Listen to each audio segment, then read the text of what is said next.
Coffee, coffee, coffee, Coffee, coffee, coffee, coffee, coffee. coffee house is an excellent place to be on a Saturday evening. Bangalore के युवा लोगों में कैरिग्मा coffee house काफी जाना पहचाना नाम है, लेकिन इसे बनाने वाले जेकब और शीला आइजैक की दास्तान कम ही लोग जानते हैं। जेकब और शीला की शादी सन 1991 में हुई थी। वो साथ साथ मिनिस्ट्री में काम कर रहे थे। इसी दौरान उन्हें एक प्यारी सी बेटी हुई।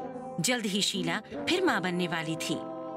अब हमने सोचना शुरू किया कि एक परिवार के तौर पर हमें क्या करना है और हम अपनी जिंदगियां साथ साथ कैसे बिताएंगे। किसी भी माँ की तरह मैं भी बहुत रोमांचित थी। मैं तो अपने अजन्मे बच्चे से बात भी किया करती थी और गर्भ में उसकी हर गतिविधि का आनंद लेती थी। शीला ने इस बार जब एक बेटे को जन्म दिया तो उनकी खुशी का ठिकाना न रहा। उन्होंने बेटे का नाम रखा जॉन, लेकिन उसी दिन डॉक्टरों को पता चला कि जॉन को हाइपोप्लास्टिक लेफ्ट हार्ट सिंड्रोम था। ये हृदय की एक ऐसी बीमारी है जिसमें जॉन का बचना मुश्किल ही था। हमारे दिल में कई सवाल उठ रहे थे, जैसे कि हमारे साथ ही ऐसा क्यों हुआ। ऐसे वक्त में हम अपने आप को ही दोष देने लगते हैं, पर उस रात हमने किसी चमत्कार की उम्मीद में प्रेयर की। हम प्रेयर कर रहे थे कि परमेश्वर जॉन को एक नया हृदय देंगे जिससे उसे फिर जीवन मिल जाएगा। मैं अपने गर्भकाल में काफी प्रेयर किया करती थी और मुझे पूरा यकीन था कि ये बच्चा जीवित रहेगा। मुझे यकीन था कि वो ठीक हो जाएगा, पर बदकिस्मती से वो नहीं बचा। जेकब और शीला को बेहद निराशा हुई और दुख पहुंचा। मुझे याद है जब मैं हॉस्पिटल से बाहर आ रही थी तो मैंने परमेश्वर से कहा, प्रभु बिना बच्चे के बहुत खालीपन लग रहा है। पर घर आकर मैं बेडरूम में सबसे पहले अपने घुटनों पर झुकी और बोली, फादर पता नहीं ऐसा क्यों हुआ, पर मैं जानती हूँ कि मैं आप पर भरोसा कर सकती हूँ।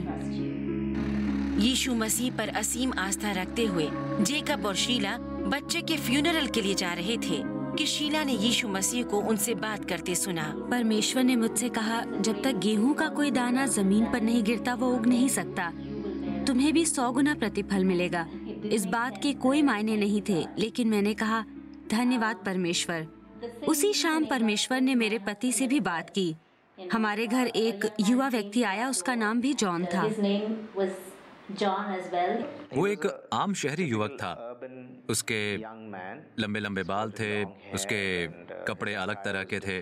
मुझे यूं लगा जैसे परमेश्वर मुझसे बात कर रहे हों कि बेशक तुम्हारा पुत्र जॉन अब नहीं रहा है, लेकिन मैं चाहता हूं कि आप इस जॉन जैसे ही अन्य लोगों तक पहुंचें और उनकी मदद करें।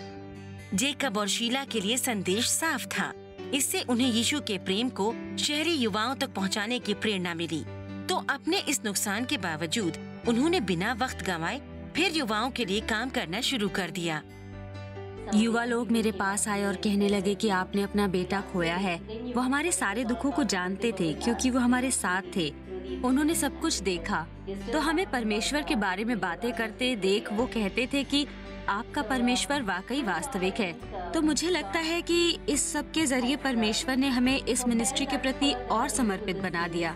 जेकब और शीला युवा लोगों की जरूरतों को पूरा करने के लिए नए विचारों और माध्यमों का जायजा ले रहे थे।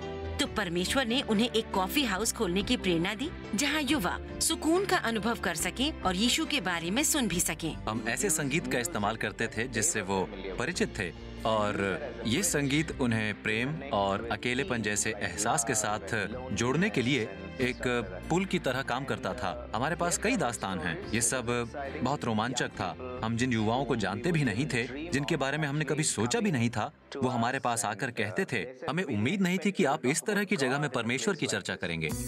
कॉफी हाउस 10 साल से भी अधिक समय तक कामयाबी से चलता रहा और जेकब और शीला कई अन्य नए नए तरीकों से बेंगलोर के युवाओं को प्रभावित करते रहे। हमने कॉफी बीन्स नामक एक मैगजीन निकाली जो युवाओं के लिए एक रचनात्मक विकल्प है और उन्हें खुद को व्यक्त करने का एक मौका देती है। इसके अलावा कॉफी टॉक नामक एक सेल ग्रुप है।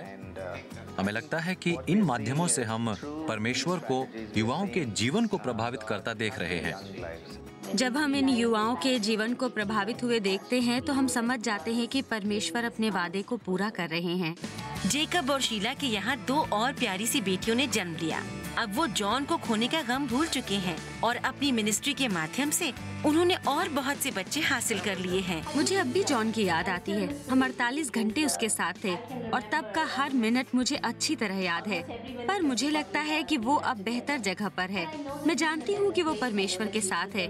मुझे उसकी चिंता करने की जरूरत नहीं है। और बाद में परमेश्वर ने मुझे जो 2 बच्चे दिए, उनके लिए मैं उनकी शुक्रगुजार हूँ। हमने 1995 में अपना बच्चा खोया था, पर मुझे लगता है कि परमेश्वर ने हमें और बहुत से बच्चे दिए हैं। हम ये उम्मीद करते हैं कि परमेश्वर ने जिस तरह हमें चुना है, उसी प्रकार वो लोगों के जीवन को प्रभावित करते रहेंगे। परमेश्वर ने हमें इतनी दूर तक पहुंचाया है। हमारी ये प्रार्थना है कि वो हमारी ही तरह और लोगों की जिंदगियों पर भी प्रभाव डालें और उन्हें सुखद भविष्य की ओर ले जाएं।